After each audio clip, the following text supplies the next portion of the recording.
The thread caught first. Before anyone in the long gallery understood what was happening, before the Queen Consort's face went the color of old tallow, before the small silver thing rolled out onto the parquet and spun to a stop against the toe of my boot, there was only a thread, a single loop of gold bullion snagging on the guard of Corwin Vale's ceremonial sabre, and the soft, wrong sound of stitching giving way. I have replayed that sound in my head more times than I can count. I was standing 4 paces to his right, at my own post beneath the 3rd window, and I heard it the way you hear a branch crack under snow, quiet but final, a tearing that could not be untorn. My name is Aldous Renne, and for 29 years I have served in the household guard of the Royal House of Harrogate, at the palace we in the ranks simply call the Keep. I am too old now to march the forecourt in the tall bearskin the way the young ones do. These last years I keep the interior posts, the galleries and the antechambers, where the light is soft and the crowds are ministers instead of tourists. It is a quieter duty. A man my age is grateful for quiet. But I have learned that quiet is where the truest things happen, because quiet is where the powerful believe no one is watching. I want to tell this properly, from the start, because the story that reached the newspapers got it wrong in every way that matters. They said a clumsy guard tore the gown of Queen Consort Morwenna at a private reception and was nearly dismissed for it. They said it was an accident, a moment of shame, and they moved on to other things. What actually happened in the long gallery that afternoon was not shame. It was the unmaking of a lie that had been sewn shut for 11 weeks, and the man who unmade it did not flinch, not even when the whole weight of the crown's displeasure came down on his shoulders like a portcullis. Let me set the room for you, because the room is half the story. The long gallery is the spine of the Keep State Wing, a corridor so long that a footman crossing it looks like a coin dropped down a well. Portraits of dead Harrogates line both walls, each one lit from beneath so their painted eyes seem to follow you, and between the portraits stand tall windows that throw great bars of gold across the floor in the afternoon. It is the route the family takes from the private apartments to the throne room, and so it is a posted route, which means there are always 2 of us stationed in it, still as the marble kings, from the noon changing until the evening. That day, a Thursday in late autumn, the 11th Thursday since the thing I will come to, there was a reception being got ready in the amber room at the far end. A charity of the Queen Consort's, some fund for children's hospitals in the outer counties, and she was to receive its patrons at 4. So the household was in that particular tension it gets before Morwenna appears in public. Everyone brisker, everyone quieter, everyone glancing at the doors. You must understand about Queen Consort Morwenna. She was King Alaric's 2nd wife. The first, our Queen Isolde, had died 6 years before, a long illness, born with a grace the whole realm mourned, and for a while the Keep had gone gray with grief, because Isolde had been the kind of queen the guard would have died for gladly, a woman who knew every one of our names and the names of our children. Then Alaric married Morwenna, a widow of a great southern house, elegant and cool and always perfectly turned out, and the Keep learned a new kind of silence. Not the silence of grief, but the silence of a household that has decided, without ever saying so, to watch its footing.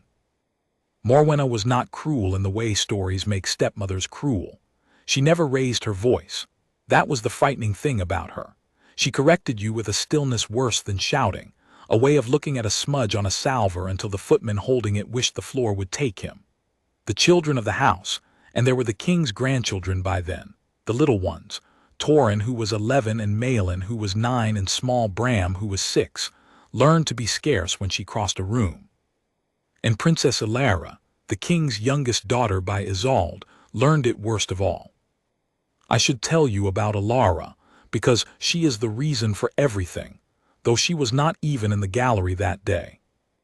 Ilara was 23 that autumn, the last of Isolde's children, and she had her mother's face, the same wide gray eyes, the same trick of tilting her head when she was listening hard, which meant that every time Morwenna looked at her, she was looking at the ghost of the woman she had replaced. That is a thing no one at court said aloud, but we in the guard saw it. We see everything and say nothing. It is the whole of our trade. 11 weeks before that Thursday, Princess Alara had been ill. Truly ill. A fever that would not break. A night when the king's own physician was sent for at 2 in the morning and the corridors filled with the soft running of slippered feet. I was on the night post that week. I remember the physician's face when he came out of her rooms at dawn, gray and relieved, and I remember that they took her, later that same day, out through the Mews gate and away to a hospital in the city, because whatever it was needed machines the keep did not have. She was gone 8 days. When she came back she was thinner and quieter, and there was a strip of white plastic still around her wrist, one of those hospital bands, printed with her name and a code of numbers, the kind they fasten on you at the door and you are meant to cut off when you leave. Alara had not cut hers off. I noticed it the first evening she was back when she passed my post on her way to sit with her father, and she saw me notice and she smiled, a small, tired smile, and said, "I'm keeping it, Wren. It's a strange thing to want to keep, isn't it? But it means I came back." I have thought about that sentence a great deal since. It means I came back. She was 23 and she had been frightened, in a way the young are not supposed to be frightened, and the little band of plastic was proof she had walked to the edge and been let return. She wore it 3 more days, and then it was gone. I know it was gone because of what happened at the 4th evening supper, which I did not see but which every servant in the keep heard about within the hour, the way news moves through a great house like water finding cracks. Alara had come down to supper white-faced and asked, quietly, because one learned to be quiet around Morwenna, whether anyone had seen her hospital band. She had taken it off, she said, only to bathe, and set it on the dish on her dressing table, and in the morning it was not there. And Queen Consort Morwenna had set down her fork and looked at the girl with that particular stillness and said, in front of the king and the children and 3 footmen, "Alara, you are a grown woman and a princess of this house. I will not have you weeping over a piece of rubbish a hospital ties on cattle. It was thrown out. I had it thrown out. You should thank me. You are home. You are well. Hang the past on a nail and be done with it." The king, they said, had sighed and said nothing, because he was tired and it was a small thing and he loved his wife and did not want a scene. And Alara had gone white to the lips and said, "Yes, of course. I'm sorry," and eaten nothing and gone up early. And that was the end of it. Except it was not thrown out, but I am getting ahead of myself. For 11 weeks, then, it was a settled matter. Alara did not speak of the band again. She grew quieter, if anything. She took to walking in the walled garden alone, and she stopped, I noticed, meeting people's eyes the way she used to. Grief for a strip of plastic, the court would have called it, if the court had thought about it at all, which it did not. But I am an old man who has spent a lifetime watching faces at close range from a post where I am not supposed to be a person, and I will tell you what I read in the princess's face those 11 weeks. It was not grief. It was the particular hollow look of someone who has been told, by a person with power over them, that a true thing did not happen, and who has begun, in the terrible way that this poison works, to wonder if they imagined it themselves. Now to Corwin Vale. Vale was young, 26, no more, and he had been posted to the interior galleries only 2 months. Before that, he had been a soldier in earnest, in the mountain regiments on the northern frontier, and there was a story about him, half believed in the guardroom, that he had brought 4 wounded men down a col in a blizzard with a shattered ankle of his own, and had been given a decoration for it that he never wore and never mentioned. What I can tell you for certain is what I saw with my own eyes, that he was the stillest young guard I had served beside in a decade, that he stood his post as though the marble kings had lent him their patience, and that he had a way of watching a room, not staring, watching, that came from a life where failing to notice a small wrong thing got men killed. He also, and this matters, had a younger sister who had been ill as a girl. He mentioned her once over the bad tea, how he had spent a winter of his boyhood sitting in a corridor outside a ward, learning to read the faces of nurses. "You learn," he said, what a place like that ties on you and what it means to the one wearing it." Then he said no more, because Vale was not a talker. But I have come to think it was not only a soldier's watchfulness that made him notice what he noticed that Thursday. It was a brother's. Here is how the afternoon assembled itself. At 3:30, the Queen Consort came down the long gallery to make her progress to the amber room. This was ceremony, though a small one. She did not simply walk to a reception, she processed to it, and the posted guards were part of the furniture of that procession. 2 ladies attended her, Lady Morwenna, who was Morwenna's own daughter by her first marriage and as cool a young woman as her mother, and a second lady of the bedchamber whose name does not matter. And Morwenna herself was magnificent. I will grant her that. She wore a gown that had been made for the occasion, a deep midnight blue silk worked all over with silver thread, the skirt of it very full and heavy, falling from a fitted waist in long stiff panels that swept the floor as she moved. It was a gown built to command a room. It cost, I later learned, more than I earned in 3 years. She came down the gallery at that unhurried pace the great used to make lesser people wait, and the bars of gold from the windows slid across the silver thread as she passed through them, so that she seemed to catch fire and go dark, catch fire and go dark. Lady Morwenna walked half a step behind. The children were not there. They had been kept upstairs, out of the way of the grown people's afternoon, all but one. Because Malin was there. Little Malin, 9 years old, Rowan's daughter, the king's grandchild, grave and watchful as that whole side of the family ran, had slipped down to the gallery on some errand of her own, a book she wanted from the window seat perhaps, and had frozen against the wall when the procession appeared, the way the children all learned to freeze. She pressed herself back between 2 portraits and went very still and hoped, I think, not to be seen. I saw her. Vale saw her. Morwenna, I am fairly sure, saw her too and chose not to, which was its own small cruelty, to walk past a frightened girl as though she were a chair. And that is the whole cast, assembled in the long gold-barred corridor.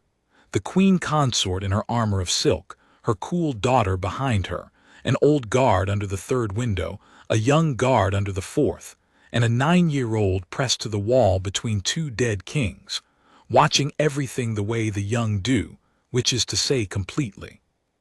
The procession reached the place where Corwin Vale stood his post. Now, a posted guard does not move for the family. That is the first thing they teach you. You are a fixed point. The family flows around you.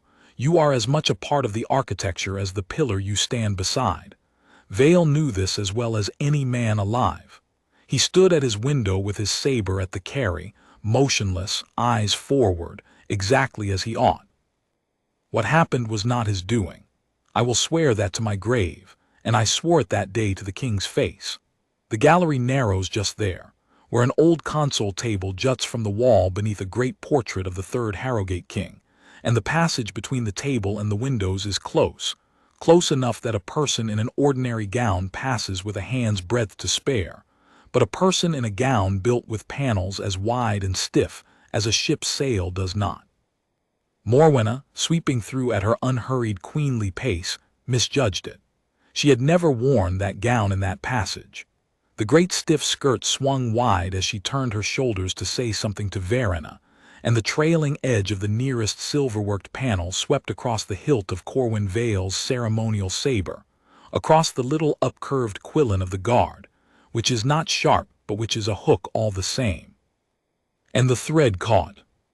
I heard it, that soft, terrible sound of bullion pulling free of silk, of stitches parting one after another in a quick running line, the way a seam gives when it goes, not a rip so much as a fast unzipping, 3 inches, 4, along the lower edge of the panel where it had been seamed to the lining.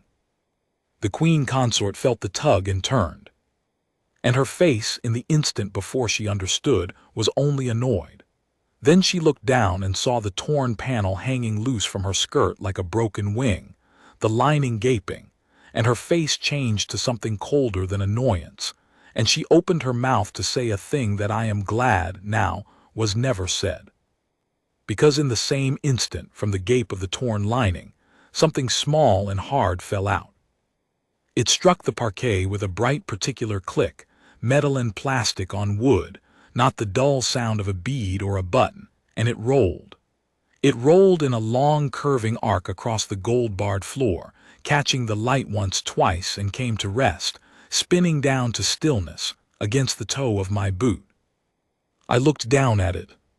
The whole gallery, in that suspended half-second, looked down at it.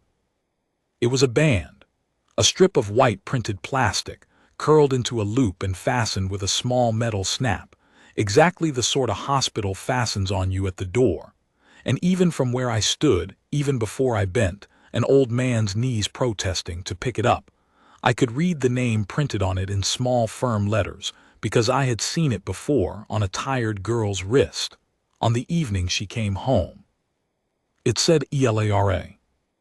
I know what a held breath sounds like across a large space. The long gallery held its breath.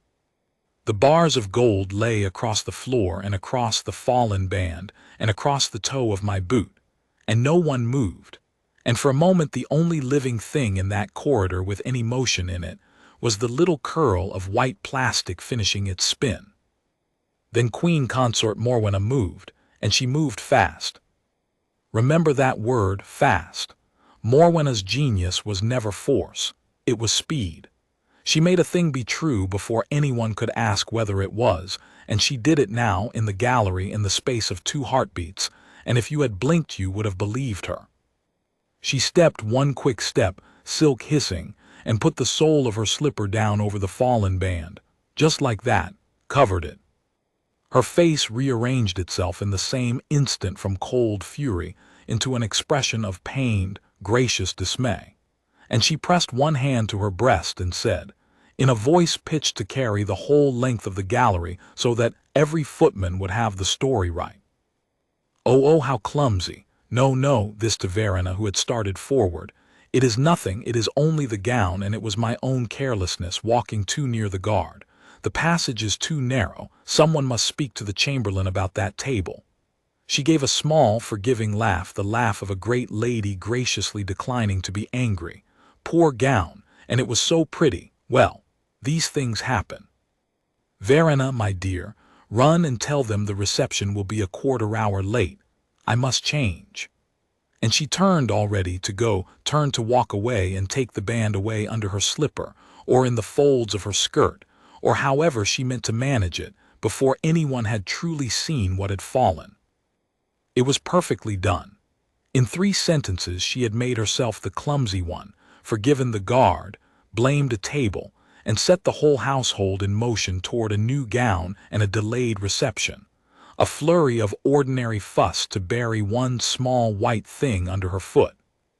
9 hosts in 10, faced with the fury of a queen consort's ruined gown, would have been so busy apologizing and fetching that the band would have been swept up with the loose threads and gone, and Alara would have grieved a lie for the rest of her life, and none of us would ever have known. Corwin Vale did not fetch. Corwin Vale did not apologize. He had not moved from his post through the whole of it, not when the thread caught, not when the panel tore, not when the queen consort covered the band with her foot. He stood exactly as he had stood, sabre at the carry, eyes forward, still as the marble king's. And that stillness in that moment was not the stillness of a man who has not noticed. I was watching his face. It was the stillness of a man who has noticed everything and is deciding, very quickly and very coldly, what a man may lawfully do.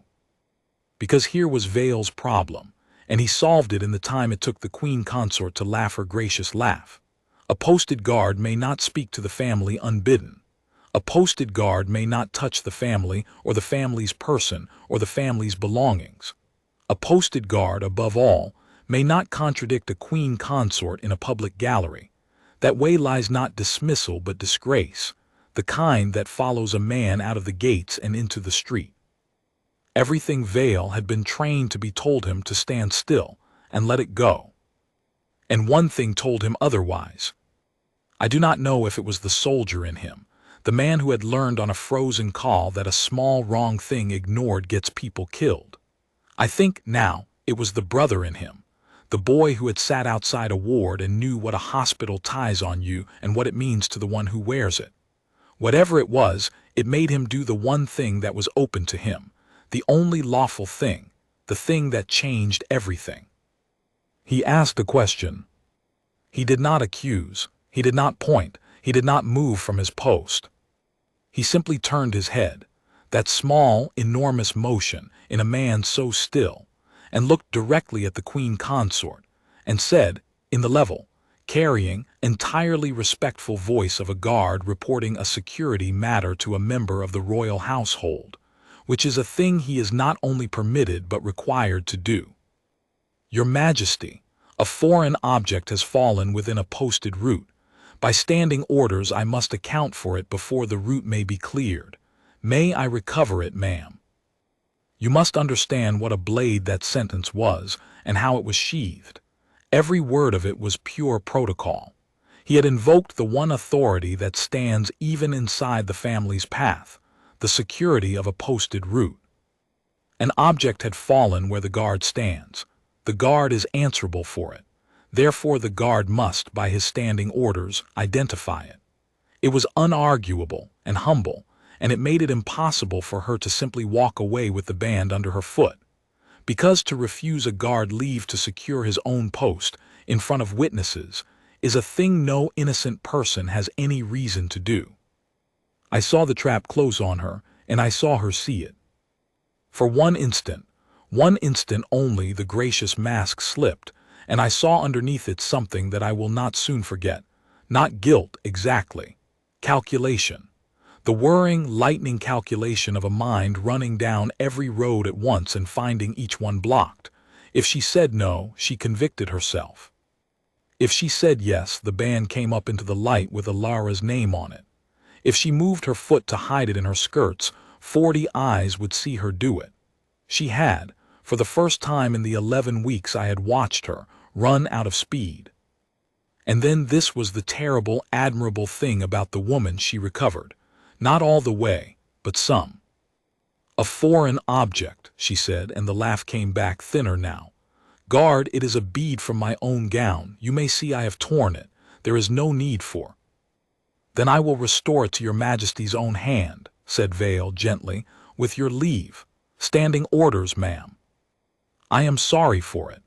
And without waiting for a leave that could no longer be safely refused, he did the thing, the small, decisive, precise thing that the whole afternoon had narrowed to. He did not lunge. He did not snatch. He took one measured step, bent from the waist in the stiff formal bow of a guard recovering an item, and with 2 white-gloved fingers he lifted the edge of the Queen Consort's own slipper. Not her foot, the slipper, and only its edge, and only for the half-second it took, and drew out from beneath it the little curl of white plastic, and rose, and held it up in the bar of gold light so that its printed face turned toward the gallery. ELARA. And below it a code of numbers, and below that a date. The date 11 weeks gone, the day they had taken her out through the Mews gate to the machines the keep did not have. It is a hospital band, your Majesty, said Corwin Vale in that same level, awful, respectful voice. It is not a bead. It bears the name of Her Royal Highness the Princess Alara and the date of her admission. It was sewn into the lining of your gown. He did not say more. He did not need to. He let the thing hang there in the gold light and be seen, and he closed his mouth, and he became a statue again, having said precisely as much as a guard is permitted to say, and not one word past it. It was sewn into the lining of your gown. He said sewn. That was the word that undid her, and he had chosen it as carefully as a surgeon chooses where to cut, because sewn is not lost, and sewn is not thrown out, and sewn is not clumsiness. Sewn is a decision. Sewn is a hand and a needle and an hour of quiet work. A thing that falls out of a torn lining did not blow there. Someone had taken Alara's band from the dish on her dressing table. The band Morwenna had told the whole supper table she had thrown out as rubbish, and had not thrown it out at all, but had carried it away and hidden it, stitched into the lining of a gown where no one would ever look, kept, for a reason no honest reason could explain. The gallery, which had been holding its breath, let it out, not in a gasp, in something worse, a low, spreading stir, the sound of a dozen servants and one cool daughter all understanding the same thing at the same moment, and all knowing that they must never, ever be seen to have understood it. Lady Verena had gone very white and very still. And Queen Consort Morwenna, robbed of her speed, robbed of her mask, standing in a torn gown in a gallery full of witnesses with her stepdaughter's name held up in the light before her, did the only thing left to a cornered creature of pride. She stopped being gracious. The temperature of her dropped 40 degrees in a heartbeat, and the voice that came out of her was the voice I had feared for 6 years, the flat, quiet voice that had made grown footmen wish for the floor to take them. "You have laid hands," she said softly, "on the person of the Queen Consort." "On your Majesty's slipper, ma'am, and only to recover the object," said Vale. "I am answerable for the root. I ask your Majesty's pardon for the necessity." "You will have more than my pardon to ask for," said Morwenna, and now there was something almost like relief moving under the fury, because she had found her road out at last, not the truth, she could not touch the truth, but around it. "You will answer to the king. You have insulted me before my household, invented a wild tale to cover your own clumsiness in tearing my gown, and put your hands upon me. I will have your post and your name. Chamberlain." Her voice rose and cracked like a whip down the gallery. "Send for the Serjeant of the Guard. This man is dismissed his post and confined until the king is at leisure. Take that thing from him. It is evidence of nothing but a guard's imagination." She drew herself up, and the torn panel hung from her waist like a broken wing, and she was, God help me, magnificent even then. "The reception is cancelled. I am unwell." And she swept from the gallery, Verena hurrying white-faced behind her, and left the rest of us, an old guard, a young one, a 9-year-old still pressed between 2 dead kings, and a dozen frozen servants, standing in the bars of gold light around a single small white band with a princess's name on it, and no idea in the world what to do next. I will tell you what Corwin Vale did next, because it is the measure of him. He handed me the band. He did it quietly, while the chamberlain was still bleeding for the sergeant, turning it face up in my old palm and closing my fingers over it, and he said low, meant only for me, "Wren, you are the senior man and you are trusted, and they will search me and confine me, and this will vanish before the king ever sees it if it stays in my keeping. It will not vanish in yours. Guard it as you have guarded better things than this." And Wren, his gray eyes came up to mine, and for the first time I saw the steel of the man all the way to the bottom. "Do not give it to the Queen Consort's hand, nor to any that come from her, though they show you the king's own ring.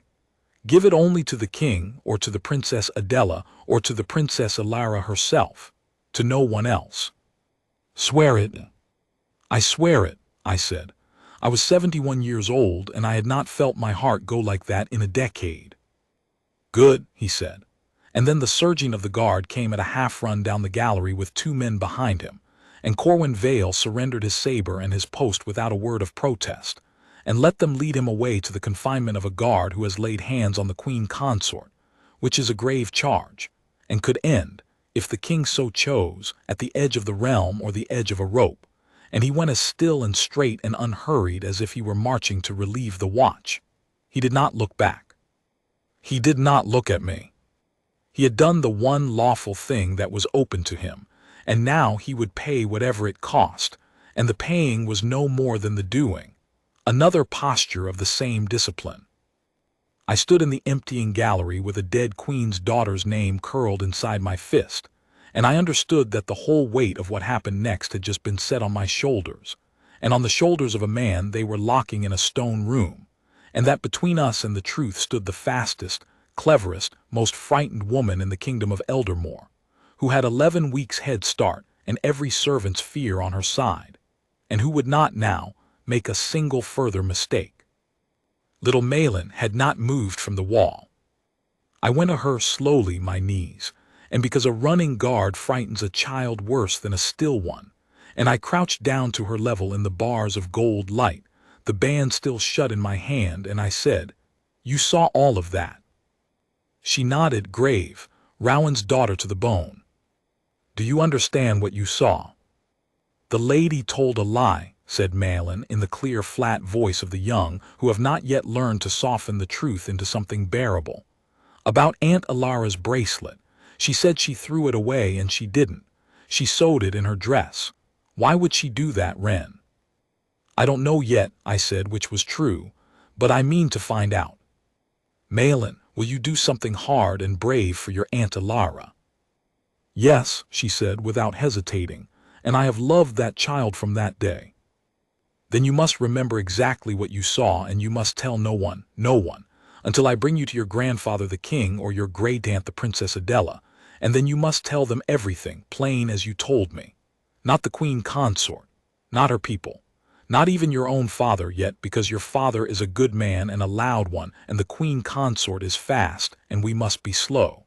Can you keep a true thing quiet and safe until it is time? That's what Vale did, said Malin. He kept it quiet and safe until it was time, in the dress. I confess my throat closed. Yes, I said, that is exactly what he did. Be like him. I'll be like him, said Malin, and she slipped away up the gallery to be scarce, the way the children all knew how, and I got my old bones up off the parquet and stood alone in the state wing of the keep with a lie in the shape of a bracelet shut in my fist. And I began, at 71, the last and strangest duty of my service. The first thing I did was the hardest, and it was to do nothing. Every instinct in me wanted to run, to the king, to Alara, to anyone, and hold up the band and shout, look what she did. But I had served long enough to know that a shout is exactly what Morwenna wanted, because a shout she could turn. A shouting old guard, waving a scrap of hospital plastic and crying theft against the Queen Consort, is a mad old guard, is a guard past his years, is a guard the household will pity and pension and quietly forget. If I ran to the king now in the heat of it, with the story still raw and the servants still frightened and Vale already accused of laying hands on her, she would simply weep a little and say what a distressing scene, and how the poor old man has taken the young guard's wild tale to heart, and it will be a kindness to retire them both, and it would be over. The truth would be true and would still lose. I had watched it lose before. So I did what Corwin Vale had done. I kept it quiet and safe until it was time.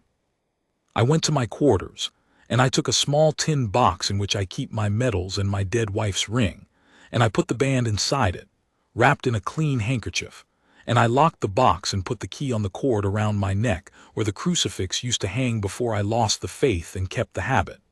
And then I sat down on my narrow bed and made myself think, slowly, the way Vale would think, about the one question that mattered more than all the rest. Not who, I knew who. Morwenna had taken the band, that much fell out of the lining plain as day. The question was why. Think about it as I thought about it. A thief steals what is worth something. Alara's hospital band was worth nothing. You could not sell it, spend it, or wear it. It was a strip of printed plastic with a girl's name on it. And yet Morwenna had not thrown it away, as she claimed and as would have been the natural thing. She had kept it. She had hidden it. She had stitched it into the lining of a gown, which meant the band was not rubbish to her at all.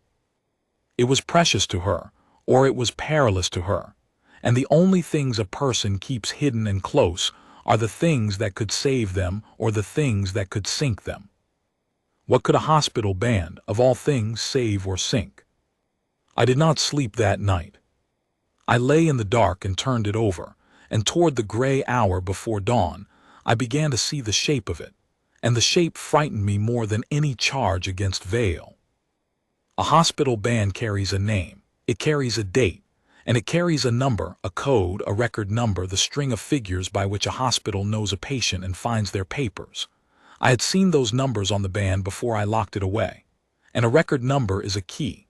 It is the key to everything the hospital wrote down about the person who wore it, what was wrong with them, what was done, who paid, who signed, who was named as their next of kin, who was told, and who was not. And that, I began to understand, was the thing. It was not the band Morwenna wanted. It was what the band unlocked.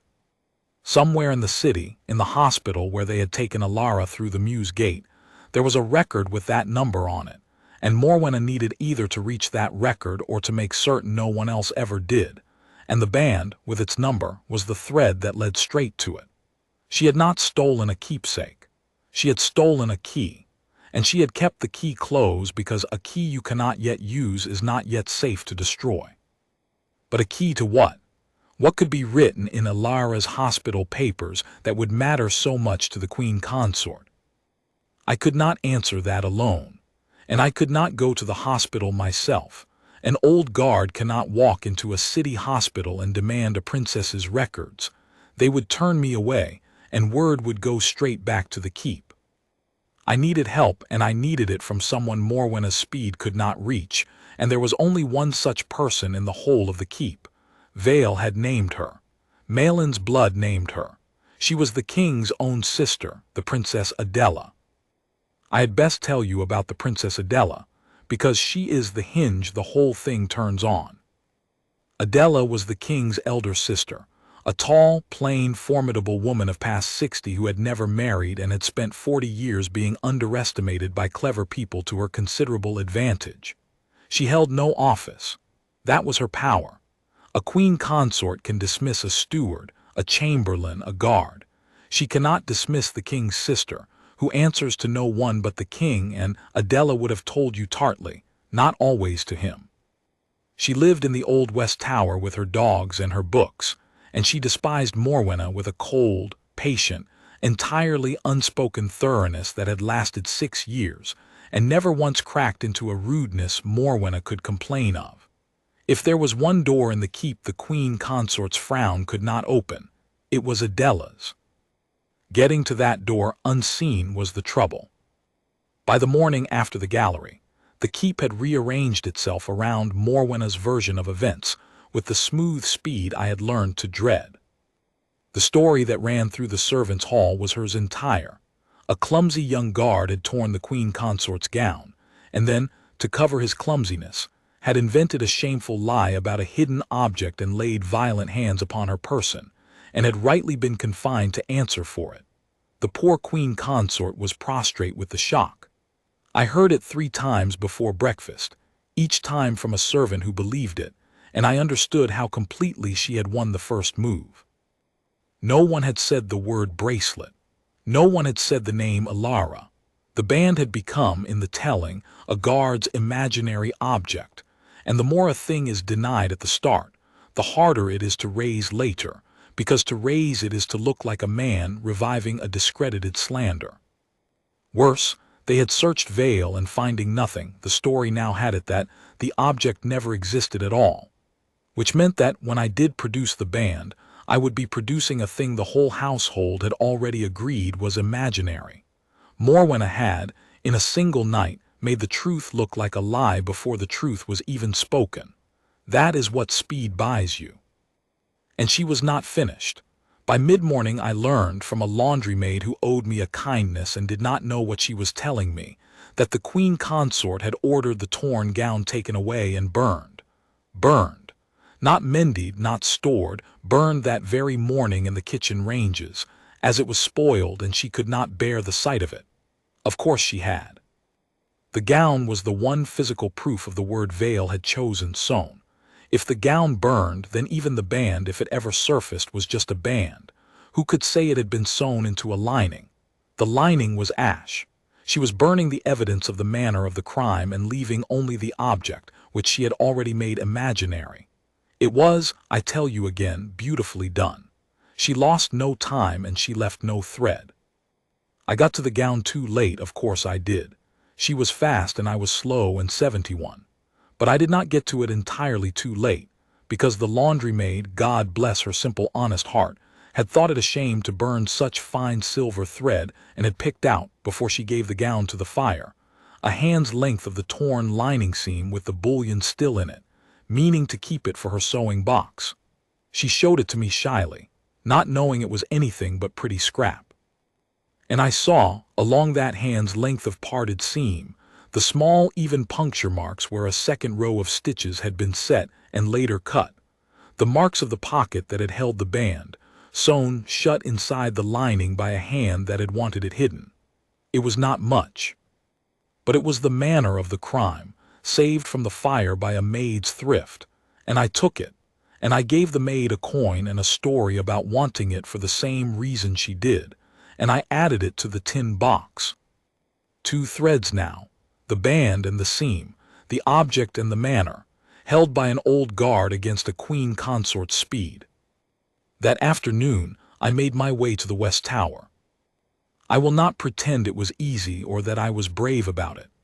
I went the long way, by the servants' stairs and the old chapel passage, and I stopped twice when I heard footsteps and pretended to be an old man resting his knees, which required no pretending at all. But I reached Adela's door unseen, so far as I could tell, and her old lady companion let me in, and I stood in that warm, cluttered tower room among the dogs and the books, and told the Princess Adela the whole of it plainly, the way Vale would have told it. Only what I had seen, only what I could prove, and where I only guessed, I said I guessed. She listened without a word, this formidable plain old woman, her hands folded on the head of her cane, and when I had finished she was silent for a long moment, and then she said the thing that told me I had come to the right door. "You have not brought me a slander against my brother's wife, guardsman," she said. "You have brought me a puzzle with a proof in it. That is a different thing, and I thank you for knowing the difference." She held out her hand. "Let me see the band." I gave it to her. She turned it in the light, read the name and the date and the number, and her plain face went still and grave in a way that reminded me, oddly, of Vale. "You have asked the right question," she said. "Not who, why, and I believe I can tell you why, or at least I can tell you where the why is written down and how we may reach it, which is more than an old guard and a locked young soldier can do alone." She looked up at me. "You know that my niece Alara was very ill this autumn." "I was on the night post, Highness. I saw the physician's face." "Then you saw a true thing," said Adela. "What you did not see, because it was kept close even from the household, is what the sickness was and what came of it, and why my brother the king has been so strangely quiet and so easily led these 11 weeks that his own son remarks on it." She set the band down on the table between us with great care, as if it were made of glass. "Sit, Wren. Your knees. This is a longer tale than a torn gown, and it goes back further than you think, and once I have told it, you will understand why that little band was worth more to Morwenna than the gown it was sewn into, and why she would burn a palace down before she let it reach my brother's hand." I sat, and the Princess Adela told me the thing that turned the whole business from a mystery into a war. "When Alara fell ill this autumn," she said, "the physicians here at the keep could not name it, and so they sent her to the city, to the great hospital where they have the machines and the learned men. You know that much. What the household was not told is that the illness was of the blood, a thing that runs in families, hidden and shows itself sometimes in the young. She recovered. Thank God and the learned men, she recovered. But before she recovered they did what such men do. They tested her blood deep to name the thing and to treat it. And in testing her blood, Wren, they read in it the whole of her, not only her sickness but her lineage. Blood carries the record of who made you. The machines can read it now. And what they read and wrote down, and said a number too," she touched the band, "that number was a truth about my niece Alara that would end Queen Consort Morwenna's every ambition in a single afternoon." I did not understand. She saw that I did not, and she made it plain. "You will recall," said Adela, "that my brother's first wife, the good Queen Isolde, bore him children and then died.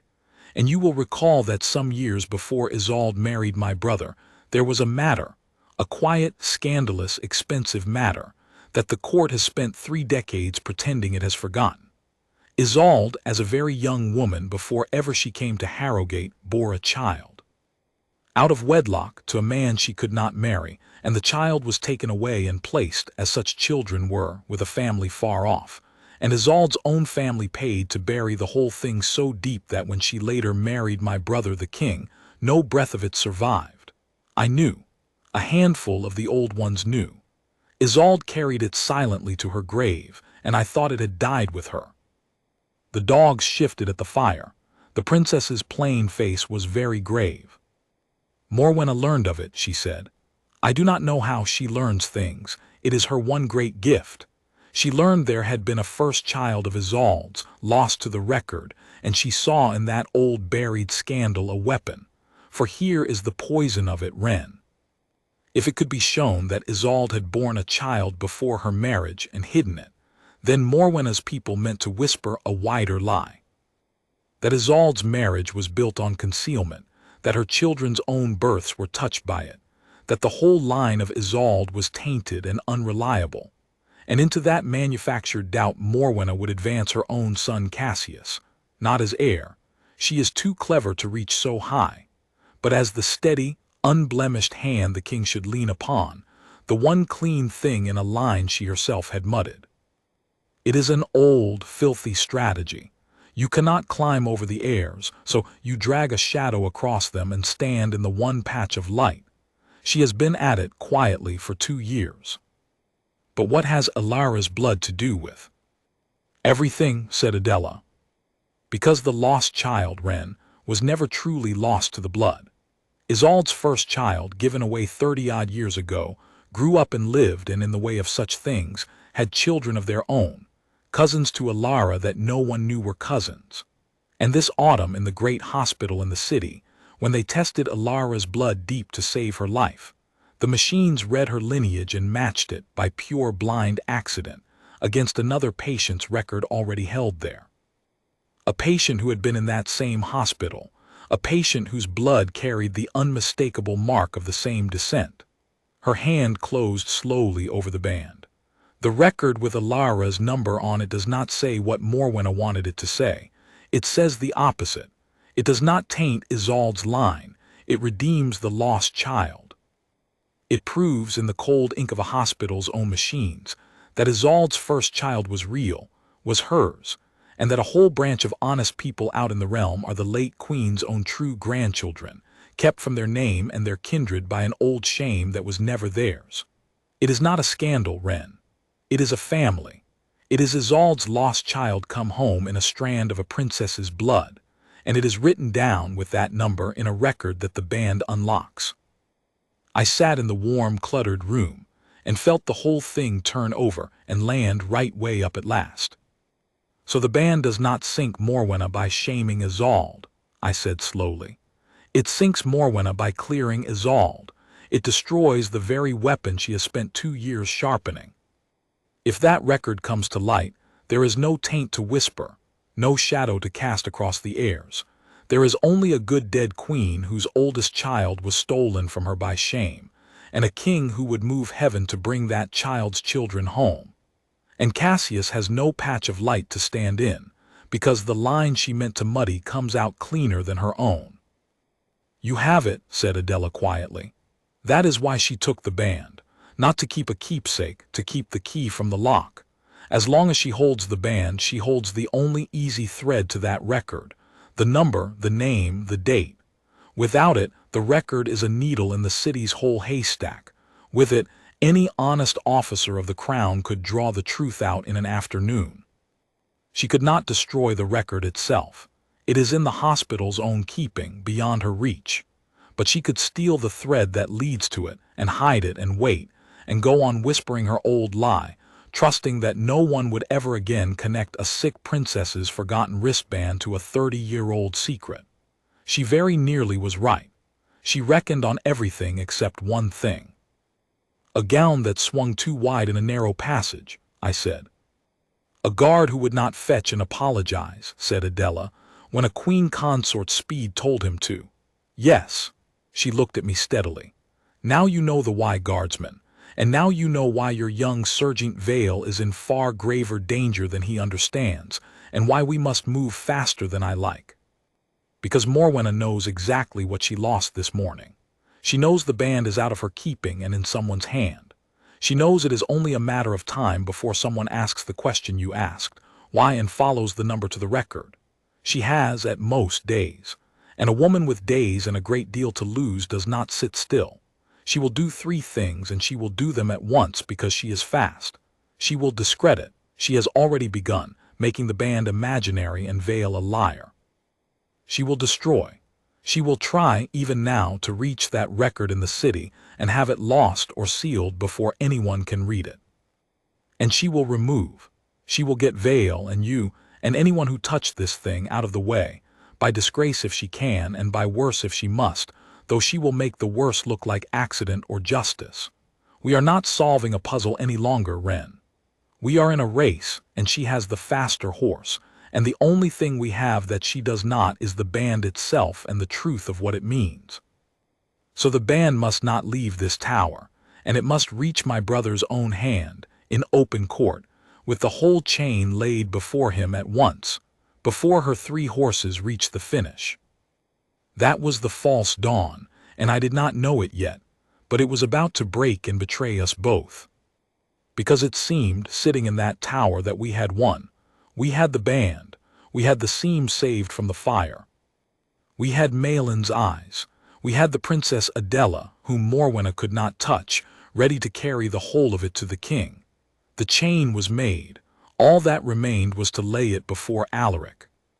And that very evening, before Adela could arrange the audience, the king left the keep. He left suddenly and without notice on the Queen Consort's own urging. She had persuaded him, they said, that his nerves were worn by the distressing scene with the guard, and that a fortnight at the hunting lodge in the northern hills would restore him. He went that night. He took a small household. And he took, as his personal attendant for the journey, the Queen Consort's son, Lord Cassius, who was all solicitude and warm coats and quiet counsel. And he left Morwenna behind at the keep, mistress of it, with the king 100 miles off in the hills and no easy way to reach him, and every road to the lodge, I do not doubt, watched by her people. It was a masterstroke, and I understood it the moment the laundry maid brought me the news. She had not fled the truth. She had removed the truth's only judge. You cannot lay a chain before a king who is not there. And while the king was gone, she was regent in all but name, and she would use the fortnight to reach the city record and lose it, and to break Vale, and to make certain that when Alaric came home rested and grateful to his devoted wife, there would be nothing left to lay before him but an old guard's discredited tale and a young soldier's ruin. I went to the tower again that night by the chapel passage, and found the Princess Adela already dressed for travel, cloaked, her cane in her hand and her old face set like a stone. "She thinks she has cut the head from our chain," said Adela grimly, "by putting 100 miles between the truth and the throne. She has forgotten that I am not a servant to be kept from my own brother by a locked gate and a fast horse. I am going to the lodge, Wren, tonight. She may hold the keep. She does not hold the king's sister, and she does not hold the northern road, whatever she thinks. But I cannot carry the band. If I am stopped on the road, and I may be on some invented courtesy, I will not have it found on me. It stays here with you in the one place her hand cannot casually reach, on the person of an old guard she has already dismissed as harmless. Keep it, Wren. Keep Vale alive if you can. Keep the child Mal in silence. And keep yourself breathing, because if I fail on the road, you 3 are all that is left, and one of you must find a way to reach my brother before she reaches that record." She set her hand on my arm, this formidable old woman, and for a moment the stone cracked and I saw the fear under it. "I am too old for 100 miles by night," she said, "and she is too fast and my brother is too far, and I am afraid, guardsman, that we may have already lost.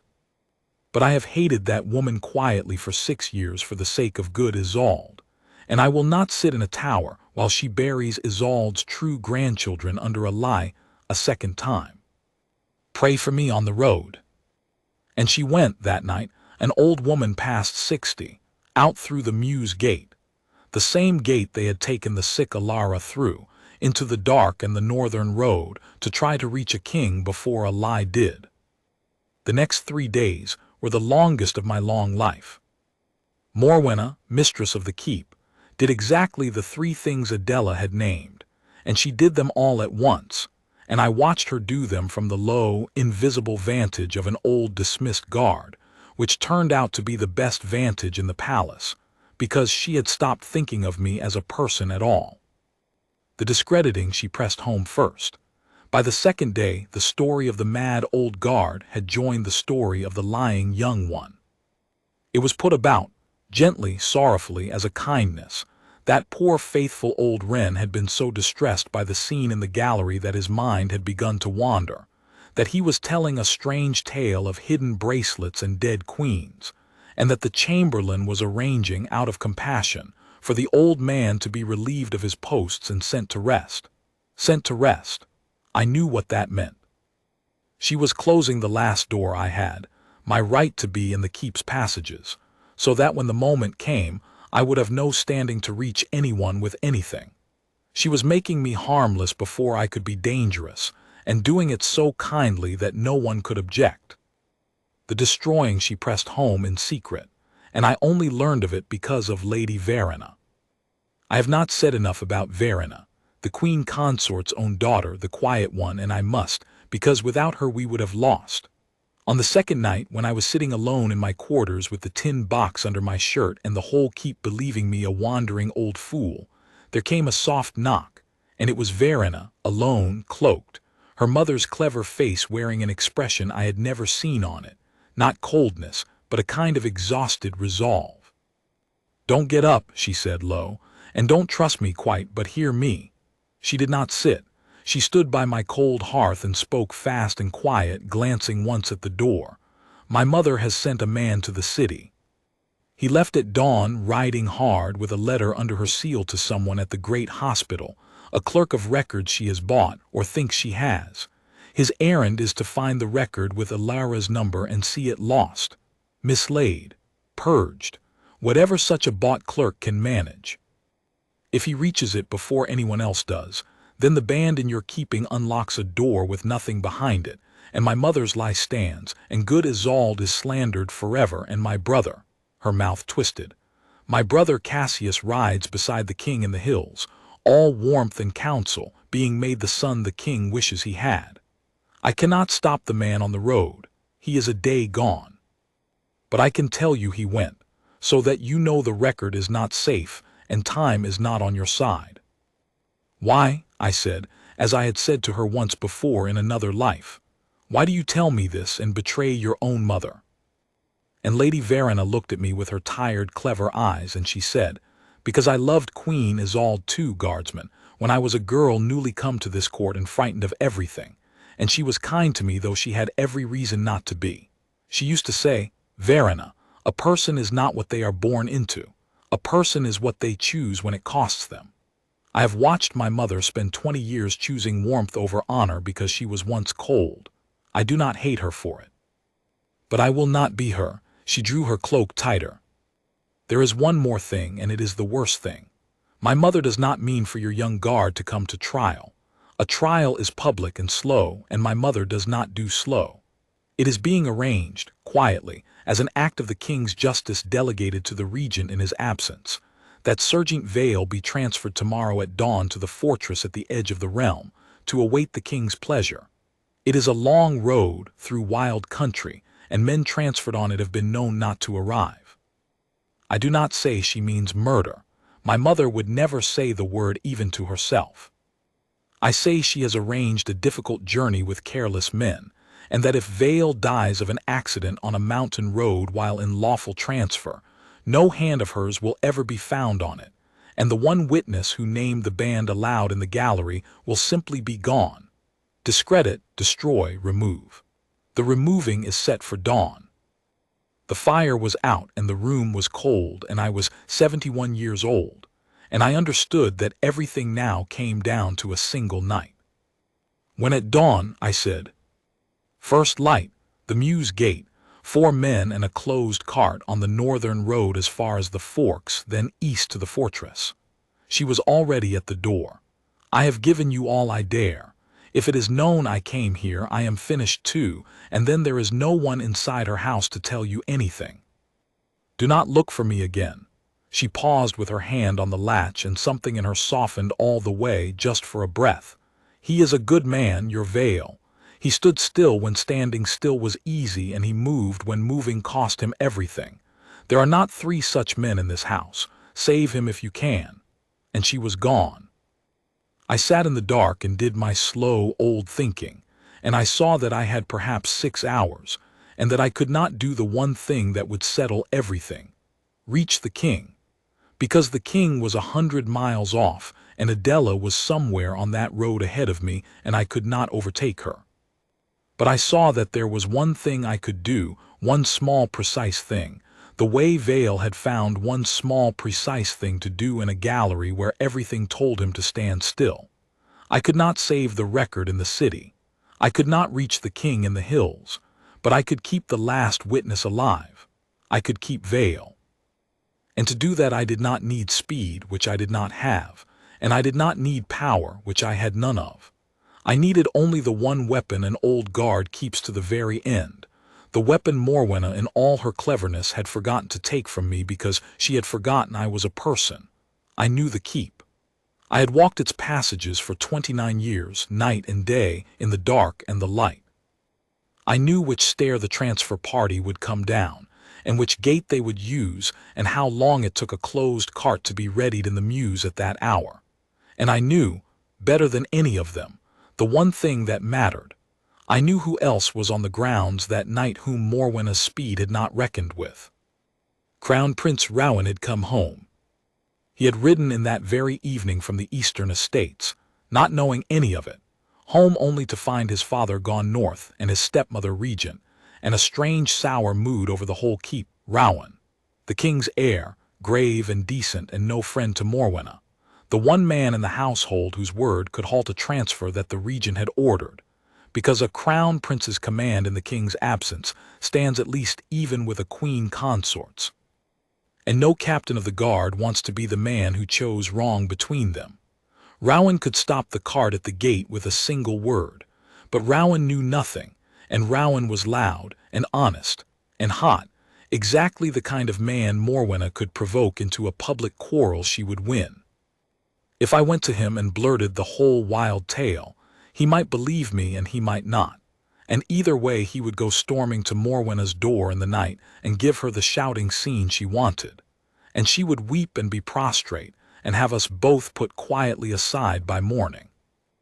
I needed Rowan to stop the cart, but I could not risk his temper before he had the proof in his own 2 hands, and there was only one thing that would put the proof in his hands without a single word of mine being needed, one thing that Morwenna herself could not talk away, because it was not a tale, it was an object with a name on it and a manner of concealment saved from a fire. The band and the seam. So I made my plan alone in the cold dark, and it was a poor thin plan built for an old man's failing strength, and it was the best I had. I would not go to Rowan with words. I would put the band into the hands of the one person Rowan trusted more than any grown counselor, the one person who had seen the whole thing with her own clear eyes and could not be called mad or disgruntled or wandering, the one witness Morwenna would never think to silence because Morwenna, like all such people, did not truly believe the young were people either. I would send Malin. It shames me a little even now that it came to resting the whole of it on a 9-year-old's shoulders. But it was not cruelty, it was the truest thing in the whole business. Malin had asked me in the gallery to let her do something hard and brave for her Aunt Alara, and it was time. She was the one witness in the whole keep whose word could not be twisted, because she wanted nothing, feared nothing that Morwenna could take, and told the truth in the flat, clear voice of someone who has not yet learned that truth is dangerous. Morwenna's every weapon, discredit, buy, frighten, remove, broke against a 9-year-old who had simply seen what she had seen. I went to the nursery wing an hour before dawn, by the old chapel passage, moving like the harmless, wandering old fool they all now thought me, and I found Malin awake. She had been sleeping badly. She told me later, ever since the gallery, turning the ladies lie over in her grave young mind. I crouched by her small bed in the dark and I told her, quietly and completely, what was going to happen at first light and what it would mean and what I needed her to do. I did not soften it. Rowan's daughter would have known if I had and despised me for it. "Your father is home," I said. "At first light they will bring Vale down to the mews in a closed cart to take him away on a long road, and I am afraid, Malin, that they mean for him not to come back. The only person who can stop that cart with a word is your father, but your father does not know what you and I know. If I go to him with words, they will say I am a mad old man and it may be too late. But you are not a mad old man. You saw it with your own eyes. So I am going to give you the bracelet, Aunt Alara's real bracelet, the one the lady said she threw away and sewed in her dress instead, and I need you to take it to your father the moment he wakes and put it in his hand and tell him plain what you told me. Not loud, not crying, plain and true the way you did in the gallery, and then let the bracelet do the rest because it has a name on it that no lie can talk away. Can you do that? It is the hardest and bravest thing I have ever asked anyone, and you are the only one who can do it." And Malin, 9 years old, sat up in her bed in the dark and looked at me with her father's grave gray eyes, and she said, "You said be like Vale. Vale wasn't scared. So I'm not going to be scared either." Then she thought about it, honest to the bone, and added, "I am a little scared, but I'll do it anyway. That's what Vale did, isn't it? He did it anyway. I have served 2 kings and stood by 3 coffins, and I did not weep at any of them, and I very nearly wept then in a dark nursery at that." "Yes," I said. "That is exactly what he did." And I took the tin box from under my shirt, and I gave the child the band and the scrap of saved seam, and I closed her small hands over them, the way Vale had closed my old ones over the same band in the gallery, and I told her to wait for the light and go straight to her father and give it to no one else, and I went back down to the mews to do the one other thing I could do to slow the cart, if I could, by whatever poor means an old man has, and buy the child her minutes. Dawn came gray and cold, and here is how it fell out, in the mews yard in the last hour of my service. They brought Vale down at first light, as Morwenna had said, 4 men and a closed cart, and a captain of the guard I knew a little, a decent enough man named Osric who plainly did not love the errand. Vale walked between them straight and still and unhurried, his hands bound, and he saw me standing by the gate arch, an old dismissed guard with no right to be there, and he understood in one glance that I had not given up, and something eased in his face just slightly, the way it had in the gallery when he handed me the band. He did not speak. He gave me the smallest nod, the nod one guard gives another, and I gave it back, and it said everything. Hold the line. I did the only slowing I could. I planted my old self squarely in the mews arch in the way of the cart, and I began, God forgive me, to play the wandering old fool they had made me, loudly at length, blocking the gate. I called Captain Osric by his father's name. I asked, quavering, whether the reception in the amber room was ready. I mistook the cart for the fish cart and demanded to inspect the ice. I was, I flatter myself, a very convincing senile old man, and I bought perhaps 4 minutes of confusion and apology and gentle attempts to move me aside before Osric, red with embarrassment, finally gave the order to walk me firmly out of the way. And in those 4 minutes, up in the family wing, a 9-year-old walked into her father's chamber and put a hospital band into the crown prince's hand. I did not see that part. Malin told it to me after, and the king had it from her own mouth later still, and it was always the same in the telling, plain and true. She woke her father. She said, "Papa, I have to tell you something, and you have to not shout." And Rowan, who knew his daughter and knew she did not wake him for nothing, did not shout. She put the band in his hand and told him, flat and clear, exactly what she had seen in the gallery. The tear, the thing that fell out, the lady covering it with her foot, the guard who would not fetch and apologize, the name on the band, the word sewn. And Rowan, the loud, hot, honest man, looked down at the strip of white plastic in his palm with his sister Alara's name on it, and the date of the terrible night he remembered too well, and he did not shout. He went very quiet. Morwenna told me afterward that it was the quiet that frightened her mother, later, more than any shouting could have, that the crown prince came down through the keep at that dawn hour, not raging but silent, silent as a guard, with a bound child's bravery closed in his fist, and that silence went before him down the corridors like cold air before a storm. He reached the mews yard just as Captain Osric's men had finished walking me, protesting and quavering, out of the arch, and the cart was rolling forward at last with Vale inside it, and the gate was swinging open on the northern road. "Halt that cart," said Crown Prince Rowan. He did not raise his voice. He did not have to. 4 men and a captain and an old fool and a bound guard all went still in the gray light, and the cart stopped, and Rowan walked into the middle of the yard with the band held up in his hand, held up exactly as Vale had held it up in the gallery, so its printed face caught what little light there was, and he said, in that terrible quiet, "Captain Osric, by whose order is Serjeant Vale being taken from this keep?" "By the Regent's order, your Highness," said Osric very carefully, "by the Queen Consort's in the King's absence, to await His Majesty's pleasure at the frontier fortress."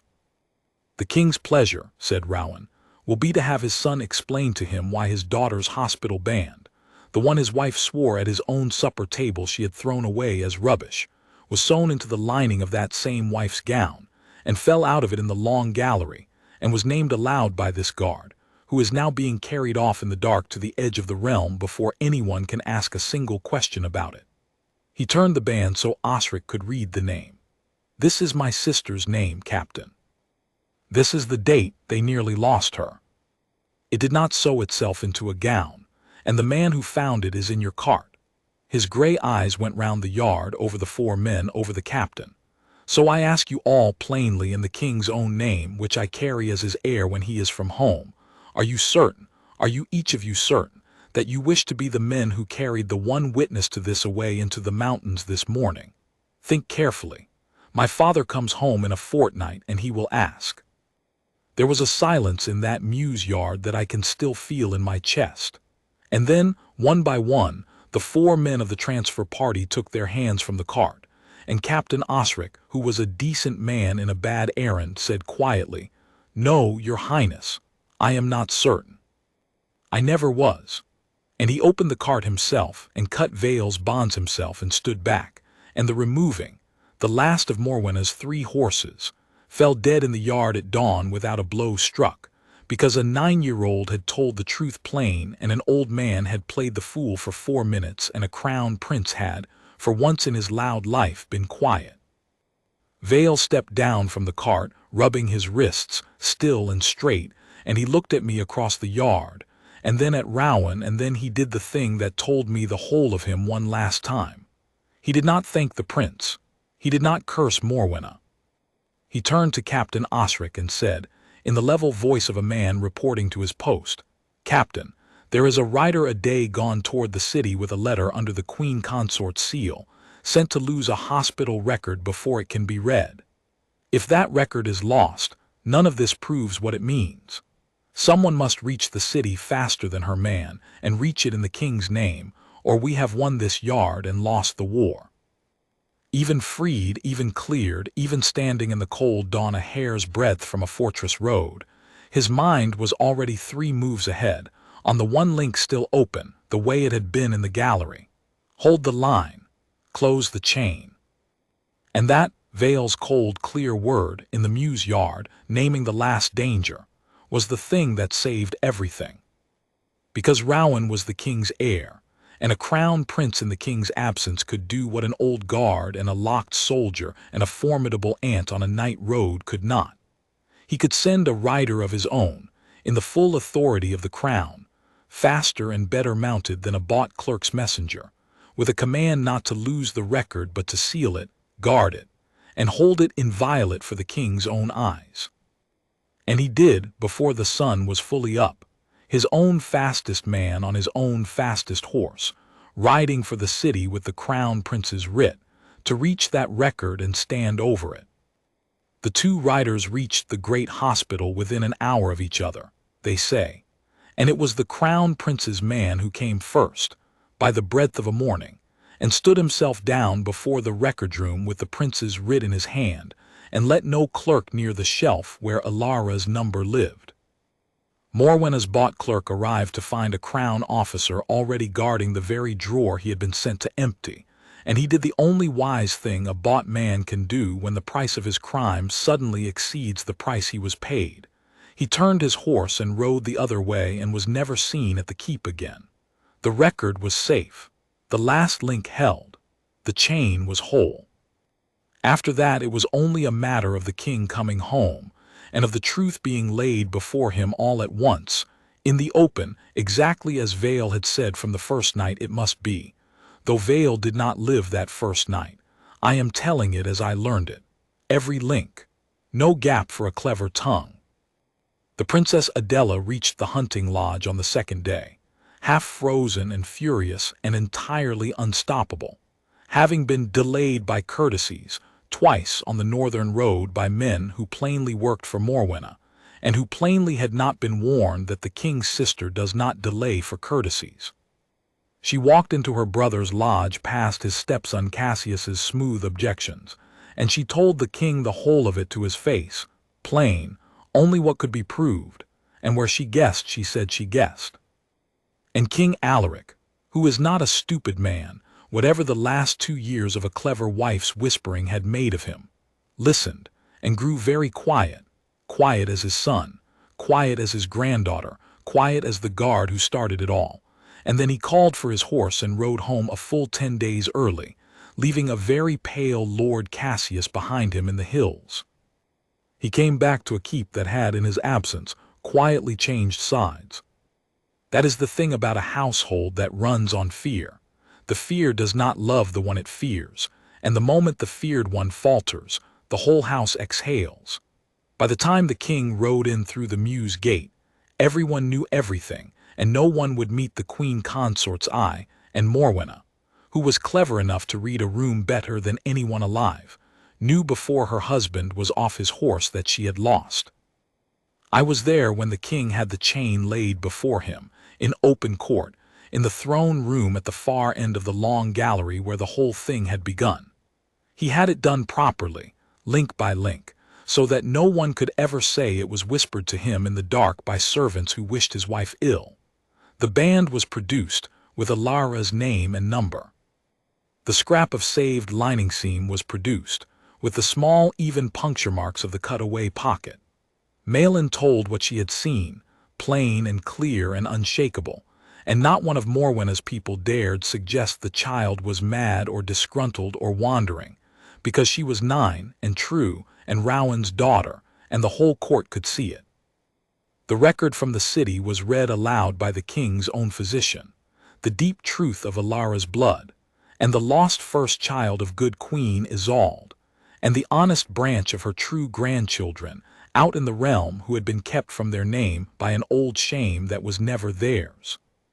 And last of all, quietly from her own place at the side of the court, Lady Verena rose and told her part, that she had carried her mother's own hand to the light, and why, and no one moved to stop her, and her mother did not look at her, and it was the bravest thing done in that whole room, and the room knew it.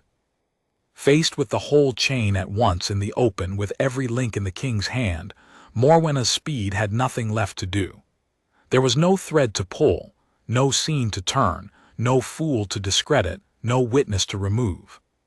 She stood in the throne room where 6 years before she had been crowned Queen Consort, and she was very still, stiller than I had ever seen her, still as the marble kings. And I understood, watching her, that her stillness had always been the same thing as ours after all. The stillness of someone holding themselves absolutely straight so that no one can see them break. Only ours held up the truth, and hers had held up a lie, and the lie was gone now, and there was nothing under it but a frightened woman who had once been cold in the late winter, and had spent 20 years making certain she never would be again, at any price, until the price came to a dead queen's grandchildren, and even a household of frightened people would pay it no longer. The king did not shout either. He was quiet like his son and his sister and his granddaughter and his guard, and out of that quiet he did what had to be done, and he did it as a king should, not through the wronged woman's enemies, not in fury, not in the dark. He set aside the Queen Consort's authority in the household entire. She would keep her title, for the sake of the crown's dignity and no other reason, but she would keep nothing else. No office, no household, no hand on any account or any child or any door. She was removed to a distant estate of her own dower, to live out her days quietly and far from the keep and far, above all, from Alara. Cassius, who had ridden so warmly beside the king, was sent with her. His patch of borrowed light had gone out. And the honest branch of Isolde's blood, the lost grandchildren out in the realm, were sought and found and brought, gently and in their own time, into the name and the kindred that had been stolen from them, which was the one true joy in the whole grave business, and the one I think good Isolde, wherever the good go, would have wept to see. And Alara got her bracelet back. The king himself gave it to her, in the private apartments, with the whole tale told. She held the little curled strip of white plastic in her two hands, the thing she had kept because it means I came back, the thing a powerful woman had told her, at a supper table in front of the household, was rubbish thrown out, a thing she had begun in the terrible way of that poison to wonder if she had imagined wanting at all. And she wept, not for grief now, but for the other thing, the thing that comes when a true feeling you had been made to doubt is handed back to you and named true. I thought I was foolish, she said. For 11 weeks I thought I was foolish to have minded a piece of plastic. She made me think I was foolish. And the king, who had let that happen because he was tired and it was a small thing and he had not wanted a scene, held his youngest daughter and told her that she had never been foolish, that she had been right, that it had never been rubbish, and that he was ashamed to have needed a torn gown and a still young guard to teach him to believe his own child over his own wife. It was the truest thing I ever heard a king say, and I was glad to my bones to have lived to hear it. Corwin Vale, of course, wanted no reward and said so. The king offered him rank, and land, and gold, and Vale declined all of it with the same level respect he had shown Morwenna in the gallery, and asked instead only to be restored to his post, his ordinary interior post, under the fourth window in the long gallery, still as the marble king's. The king, who understood him better by then than most, granted it, and added one thing Vale could not refuse. He had the young guard's name entered in the household's roll of honor, not for the mountain call and the 4 wounded men he had never spoken of, but for a torn gown and a bracelet and a question asked in a narrow passage, when everything told him to stand still and let it go. For choosing, the entry reads, Rowan wrote it, and I think he had it from good Isolde's own words, the ones Verena carried in her all those years, for choosing rightly when it cost him everything to choose at all.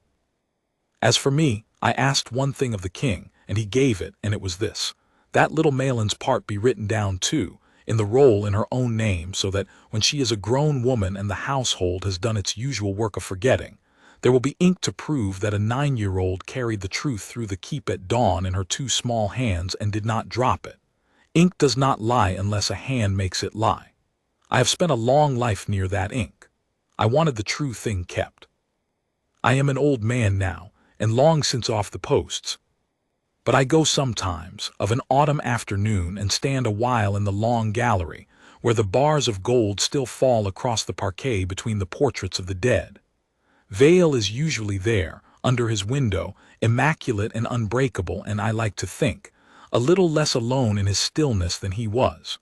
We do not speak. It is a posted route. But once, the last time, as I turned to go, he broke his own perfect discipline by the width of a hair, just the corner of his mouth, just for me, just for a breath, and I understood what it said, because it said the same thing his nod had said in the mews yard, and his silence had said in the gallery on the day the thread first caught. It said the line held. It said, we kept the true thing quiet and safe until it was time, and then we did the hard thing, and we did it anyway.